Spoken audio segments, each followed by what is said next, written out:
মূলত পৃথিবীতে মানুষ এই দুই ভাগেই বিভক্ত, হয় মুমিন না হয় কাফের। কাফের হইলে সে মুমিন থাকে না, মুমিন হইলে সে কাফের হইতে পারে না। এই জন্য মুমিনকে কাফের বলা এটা ইসলামে নিষিদ্ধ।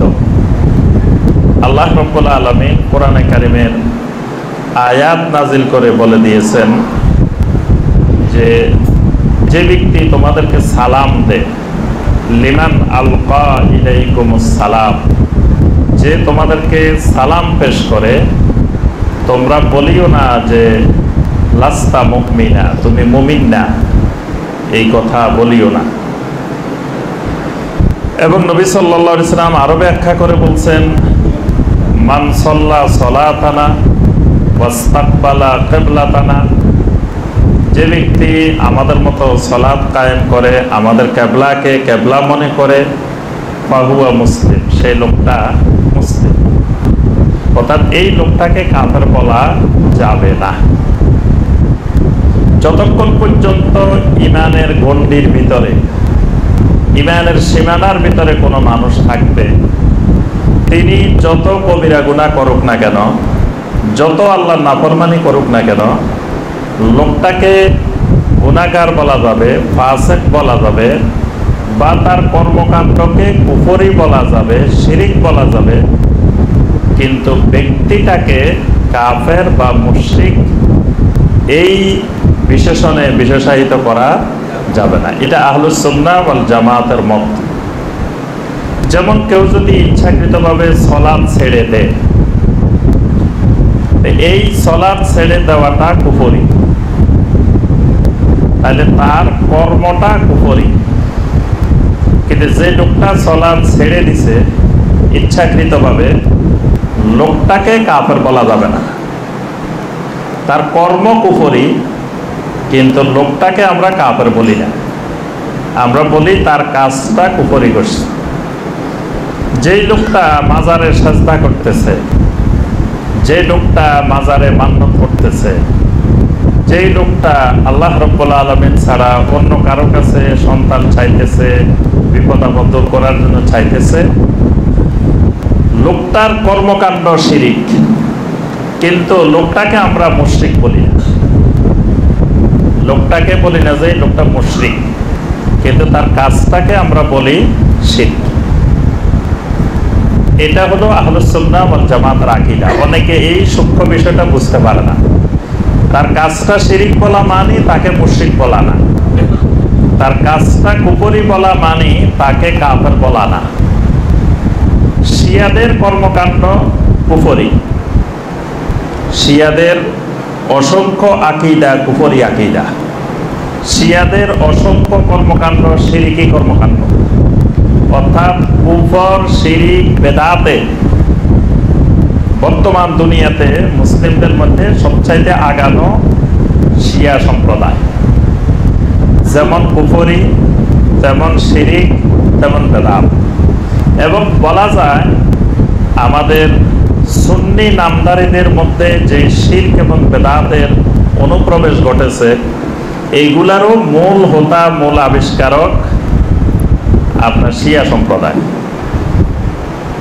কিন্তু শিয়া সম্প্রদায়কে আমরা তাদের কর্মকাণ্ডকে কুফরি বলি, তাদের আকীদাকে কুফরি বলি, তাদের কাজগুলো বেদাত বলি, কিন্তু তাদেরকে আমরা কাফের হিসাবে চিহ্নিত করি না।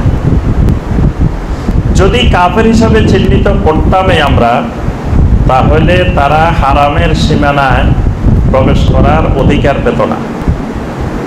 কিন্তু তারা হজ করতে আসে, তারা উমরা করতে আসে, হারামের সীমানায় ঢুকার তাদেরকে অনুমতি দেওয়া হয়। কেন দেওয়া হয়? তাদেরকে আমরা কাফের হিসাবে, মুশরিক হিসাবে চিহ্নিত করি না। কিন্তু তাদের কাজকে, তাই বলে আবার তাদেরকে আমরা বিশুদ্ধ আকীদার বা তারা সঠিক মুসলিম, এটাও আমরা মনে করি। তাহলে আমরা যে কথাটা বলছিলাম, পৃথিবীর সকল মানুষ দুই ভাগে বিভক্ত, হয় মুমিন অথবা কাফের। কিন্তু আবার মুমিনকে যেমন কাফের বলা যাবে না, আবার কাফেরকে কাফের না বলা, কাফেরকে কাফের মনে না করা, এটাও ঈমান ভঙ্গের কারণ। যদি কেউ বলে যে না পৃথিবীতে কাউকে কাফের বলা যাবে না, তার নিজেরই ঈমান নেই, সে কাফের হয়ে গেছে। যদি কেউ বলে না এটা তো ইহুদি, এরে কাফের বলা যাবে না, বা এটা তো খ্রিস্টান, এটা কাফের বলা যাবে না, বা এটা তো হিন্দু, কাফের বলা যাবে না, বা এটা তো বৌদ্ধ, কাফের বলা যাবে না। অর্থাৎ মুসলিম ছাড়া পৃথিবীতে যত নামেই যত মানুষই থাকুক, সকল মানুষের একটাই সিফাত কাফের। এখন কাফেরকে যদি কেউ কাফের মনে না করে, তাও তার ঈমান থাকবে না। তাহলে কাফেরকে কাফের মনে করা, মুমিনকে মুমিন মনে করা, এটা ঈমানের একটি গুরুত্বপূর্ণ বিষয়। কোরআনে কারিমে আল্লাহ রাব্বুল আলামিন সূরা আল মুমিনুন এই নামে কোরআনে কারিমের একটা সূরা আছে। কত পারায় সূরাটা? সূরা আল মুমিনুন একটা সূরা আছে কোরআনে কারিমে। এটা 18 পারার শুরুতেই, 18 পারার শুরু সূরাটাই সূরা আল মুমিনুন। আবার কোরআনে কারিমে সূরা আল কাফিরুন আছে। সূরা আল কাফিরুন কয় পারায়? এই তো মাশাআল্লাহ, সূরা আল কাফিরুন। আরেকটা সূরা আছে এই দুইয়ের পরে, সেটার নাম সূরা আল মুনাফিকুন। এই নামেও একটা সূরা কোরআনে কারিমের মধ্যে আছে। তাহলে এখন মুনাফিক যে শ্রেণীটা, এরা কি মুমিন না কাফের? এটা হলো প্রশ্ন। প্রথম কথা, আমরা বলছি পৃথিবীর সকল মানুষ দুই ভাগে বিভক্ত, হয় মুমিন না হয় কাফের। এরা কোন ধরনের মুনাফিক যে শ্রেণীটা, এরা কি মুমিন না এরা কাফের? প্রথমে আপনাদের মতটা শুনি, আপনারা কি মনে করেন মুনাফিকটা কি কাফেরের আওতাভুক্ত না মুমিনের আওতাভুক্ত? কোন শ্রেণীর মধ্যে যাবে? মুমিনের আওতাভুক্ত না।